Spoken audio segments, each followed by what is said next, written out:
Hello, podcast world. It is 12/10/2020 at 1:16 p.m. And here I am. I'm here to talk about, I don't know if you remember it's on Transformers or not, but the phrase was on Transformers. It was the Wiki motto: no sacrifice, no victory. No sacrifice, no victory. I feel like the term no sacrifice, no victory is like saying, if you're not giving, you're not getting. You got to go through something to understand what it's like to make it through once you get through the situation that you're in. And I feel that was a great motto to have, a great family slogan to go by. Because sometimes people don't understand the sacrifices that have been made for the living that they have achieved right now. I feel like these new millennials are just getting handouts. I feel like everything, because this is the thing, every generation from way back then to way up now to whenever, it's just a process. It's part of the way things are. You always be like, oh, I want better for my child. I want my grandchildren to live better. And better, better, better, better, better. And you want things easier, easier, easier, better, better, better. And now look at what they have. Nothing. They have everything that you've ever wanted because you've given it to them. Like, there are a lot of, like nowadays, you don't even gotta be rich to be spoiled. Like, you can live in the hood and someone in your family has made it out the hood. And even now, when we were growing up, minimum wage was crap. I remember, I'll give you a perfect example. My sister started working in, I don't remember what year, the early 90s, you know what I'm saying? I want to say like 95, maybe? Somewhere around then. And when my sister first started working, I want to say the minimum wage was like $4.25 an hour. Nowadays, people starting out making like $10 an hour. And even with inflation, we still have dollar menus. We still have dollar stores. We still have stuff that's still baseline price. So back in the day, even like without any money, because we were so poor, we couldn't afford the cheapest thing. The like, it didn't really matter what you had. But nowadays, it seems like everyone has some kind of money. Things are just, I don't know. And society has grown accustomed to having some kind of money. And now that people are, the pandemic is going on, people are losing their jobs and they don't know how to survive for nothing. So when people are out there whining and crying, plus inflation again, because some of the prices for houses or whatever have gone up, and that's one thing. Real estate is always a growing market, so you never know. Your house started out being worth like 40,000, and you can turn around and sell it for 100,000. It's just the way the economy thing, appreciation. So appreciate what you have overall. And now it seems like if a kid cries for a second, what? Give him whatever he wants, make him start crying. Back in the day, kid starts crying, give him a whooping. Beat that child. It's just, I don't know. Even because nowadays you got a lot of, I don't know, what, tree huggers, I guess. I don't know what you want to call them. Sympathizers or whatever. And they feel like you shouldn't, touch a child. You shouldn't whoop them. You shouldn't beat them. You shouldn't chastise them. You shouldn't, whatever.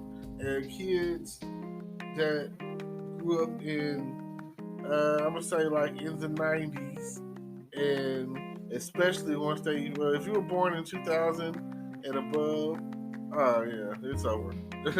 It is a wrap. I don't know what to tell you. Like, some of the kids that are coming out of school nowadays, they grew up with Facebook and social media and all of that. So they don't know any difference. They don't know what the hell a payphone is. If they were to lose their phone and be like, oh, I can't find someone with a phone. Like, we still payphones are rare. You're not gonna really find that because, like I said, couldn't find someone with a phone.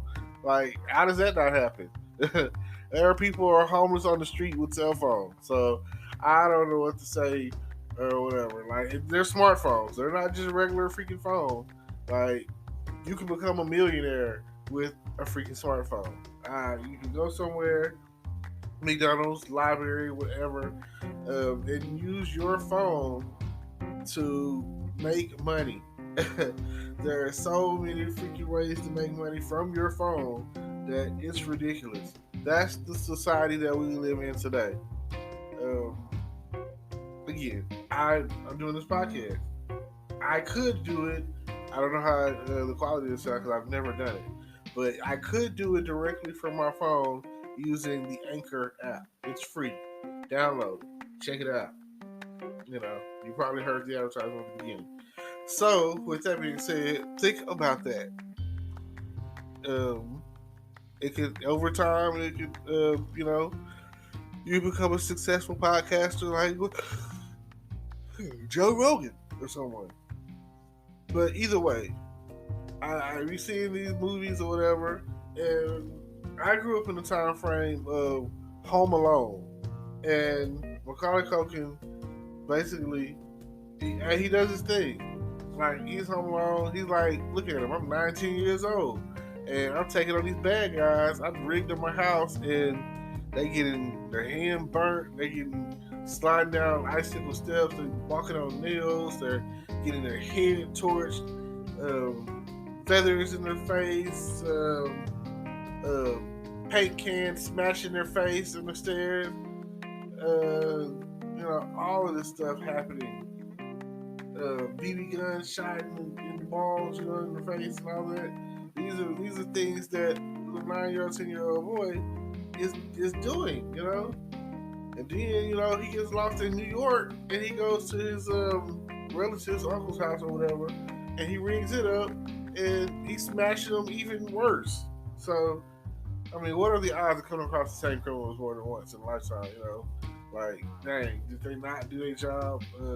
How do you escape, So, but when there's a will, there's a way, I guess. And I feel like this day and age, kids wouldn't know how to do that. They're going to look it up on YouTube. Oh, no. I also don't understand, back in the day, if there was gun shooting or problems or terrorist fights or whatever.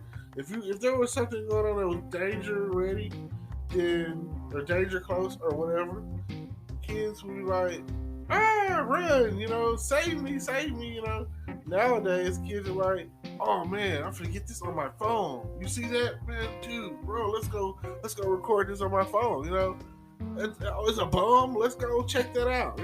Oh, people are fighting. Oh, people are shooting. Let's go pull out your phones. But then the worst thing about it is the police get there and they're like, "Boo the police!" Which that's neither here nor there in some cases or whatever. In some cases that's a necessity. So I don't understand. Like Kevin Hart said, if it didn't get on camera these days, it didn't happen. It don't exist. So now, that's what the world is. So I have kids out there who have $1,000 phones, still in freaking like middle school and high school, who have phones that are way more expensive than mine. I have like a $300 to $500 limit, and right now it's at $300. But I feel like, as an adult, the chances are you're gonna break your phone. Stuff happens more for us, like for drinking, perhaps. You go into the bar, and that's you're drinking, and if you don't do something about that, then you're gonna keep drinking, and you're gonna get drunk. And then there's something else I don't like. People carry their phones in their freaking pockets. Ladies, what is that about? I see a lot of y'all doing it. Other guys do it too. Back pocket cell phone holders, not very smart at all. Very much likely going to sit on that phone. That's what I feel. I'll be watching people and they have their phone in their pocket, and I'm like, oh, that bad boy is going to pop out of there. So I don't know. Okay, something else I have an issue with: kids playing with an adult's phone. Now, I don't want to sound pervy or anything, or too X-rated or adult.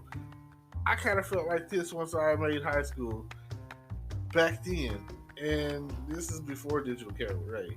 Now everyone has a camera on their phone, so I feel like everyone has an adult picture in their phone. I feel like everyone has videos in their phone. I feel like everyone has, even if it's not your fault, I feel like everyone has some spammed Pornhub adult stuff going on in their phone. And you get hell, I say it like this: if you have Snapchat on your phone, then it's a wrap.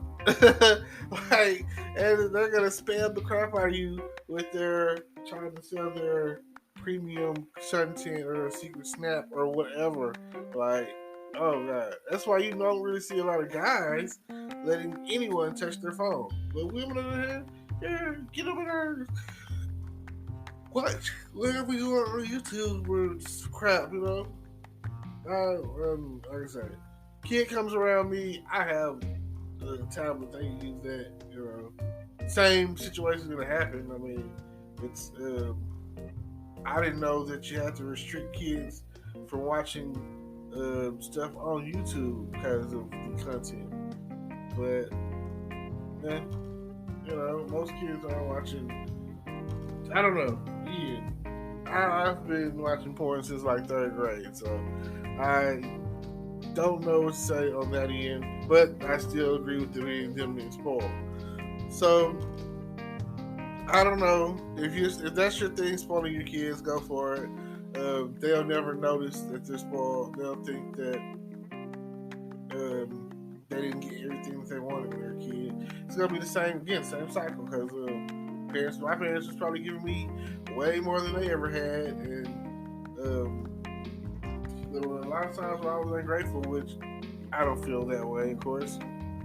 Don't feel like I was spoiled at all, because I feel like I grew up in like some of the poorest situations you could ever think of. I still feel like, looking back, it would freak some people out. Put it like this: you know how people always be like they got their poor stories. I don't feel like anyone can outpour me. You know what I'm saying? I feel like that between me and my family, mother, sister, whatever, unless you can be like, you pooped in our house or something. You know what I'm saying? Which we did. I don't really. It's something I don't even think about. It's not a thought that you think about till you really, listen around and just kind of think about the past and be like, oh, this and that. Like, more or less, all of our friends, we all pretty much grew up on the poor side. So that was it. And I'm glad that our parents ultimately, back then, they still had the standard of, if you get a good job, you can get out of the situation you're in. A good job, good paying job, give you the money that you need.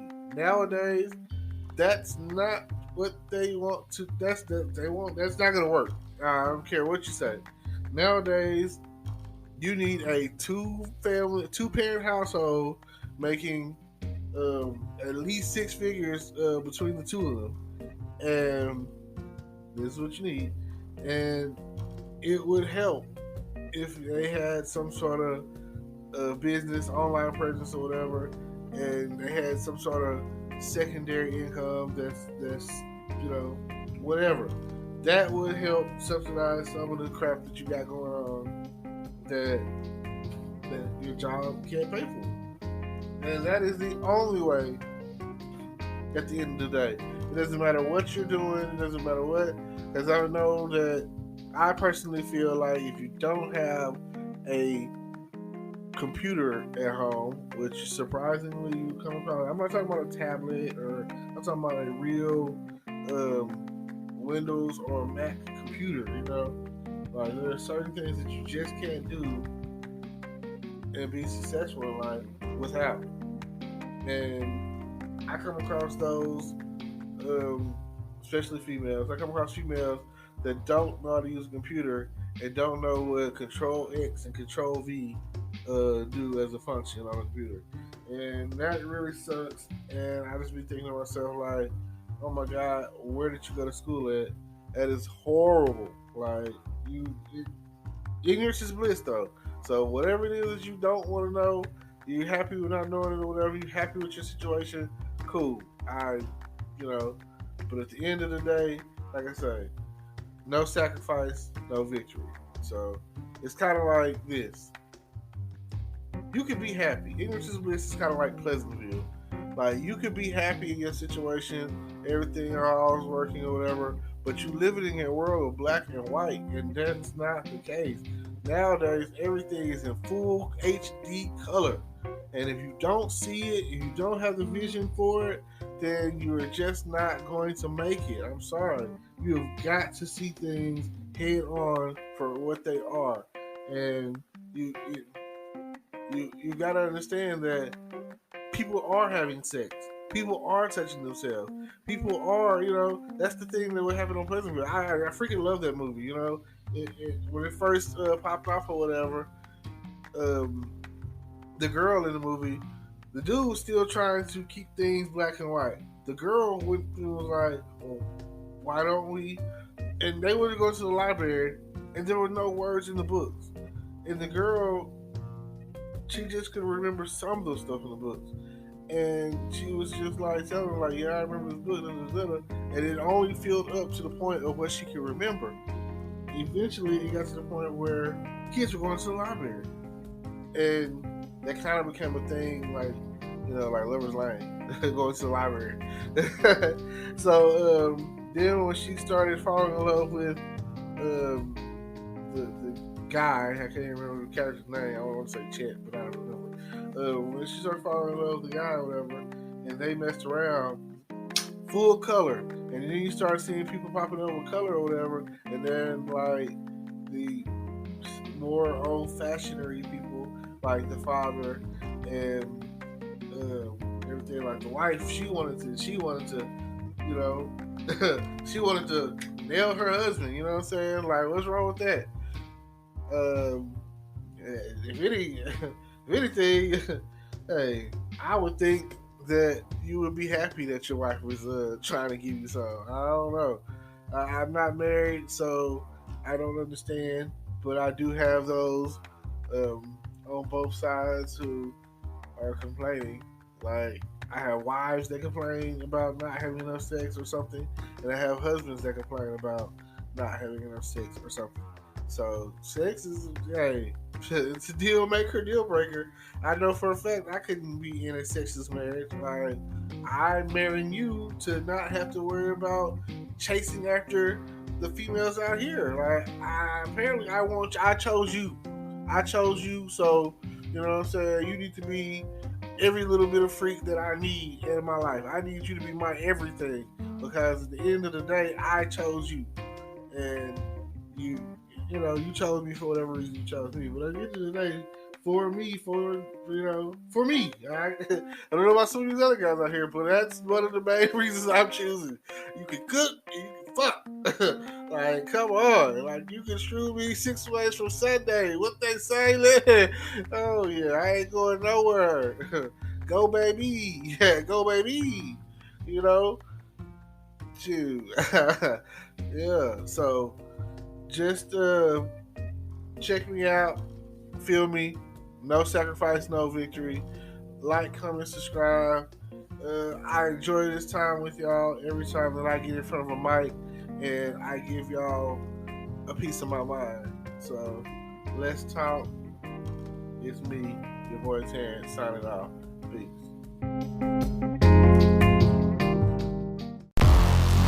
Hello, YouTube world. Welcome to my channel.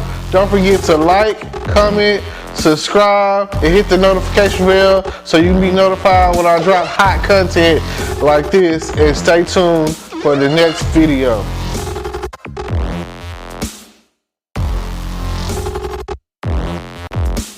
Today is your lucky day. Today is the day that our $3 website works for you, paying you directly to your PayPal daily. Imagine $3 ongoing continuous payments to your PayPal account. Imagine falling asleep and waking up to $300 in your PayPal account. How would this make you feel? How could this help you? What bills could you pay? What kind of fun could you have? What does that retirement look like now? All for a one-time payment of $3. This website is DFY done for you, fully built and completely hosted, and never stops collecting payments for you. You have spent $3 on coffee on a regular, but that coffee won't help you create multiple streams of income. Click the link below.